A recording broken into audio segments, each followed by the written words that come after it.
This story is another follower submission, and it is, am I the astronaut for not sharing my snacks with my roommate's kid? My friend, 32 male, call him Chase, has been renting a room from me, 29 female, and my husband, 31 male, for a couple of months now. My husband is currently unemployed due to personal circumstances, so I am the only income for the two of us. Chase has an 8-year-old son that comes and stays with him one night every other week or so. Chase and his ex are on good terms, and Chase goes over there to spend time with the kid often. When Chase first moved in, he was door dashing to make ends meet, so husband and I agreed to a pretty low rent, and I provided all of the food for the three of us. Chase has since gotten a decent job and is making enough to pay for his own expenses as well as chip in on food expenses. When Chase's son comes over, he eats everything in sight. For example, all but 2 of a 12-pack of cookie snacks, 4 of 6 snack pack puddings, 8 cheese sticks, and 6 of 12 Go-Gurts, all in one 24-hour period, and that does not include his meals, which he eats as much as any of the adults, if not more.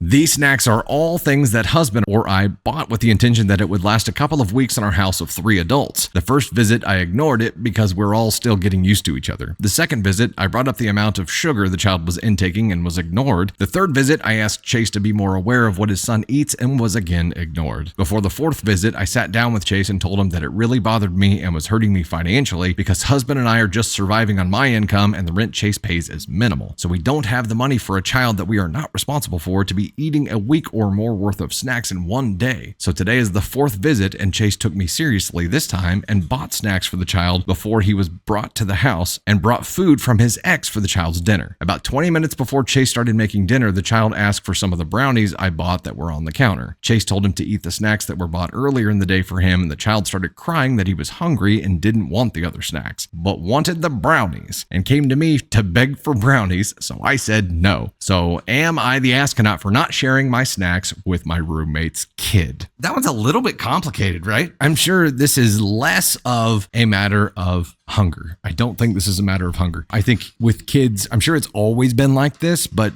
we notice it more now. I think when kids get bored, their first reaction is to snack. It's not hunger driving it, it's boredom. And when it's boredom, they get really picky because they don't have to eat right then. It's not hunger driven. It's not an I'm going to eat anything in sight thing. It is a I'm bored. I want something really good. And if there's a choice, if in front of me, I can see, the snacks that I said I wanted earlier that I picked out, or these brownies that I didn't know existed, I'm probably going to say that I want those. And when it comes to no, he starts crying not to his dad, but going over to OP here and trying to guilt her into making it happen, which may be an experience that he has with his mom where it works there. Who knows? But NTA.